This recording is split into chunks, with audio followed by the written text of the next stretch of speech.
এটা হলো আমার একটা মামার ছেলে। ও আমাদের বাড়ি এসেছিল। আর আমার বোন স্কুল থেকে ওদের পায়েস দিয়েছিল সেইটা আর কি ওকে দিয়েছে। ওর পায়েসটা এত পছন্দ হয়েছে যে ও বাটির কোলে নিয়ে অনেক মজা করে খাচ্ছে।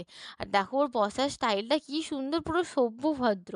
তারপরেই আমার সন্ধ্যেবেলা এত ফুচকা খেতে ইচ্ছে করছিল, আমাদের এখানে যে ফুচকা কাকুটা কোথায় গেছিল কি জানি, আর ওর কাছে ছাড়া ফুচকা খেতে আমার একটুও ভালো লাগে না।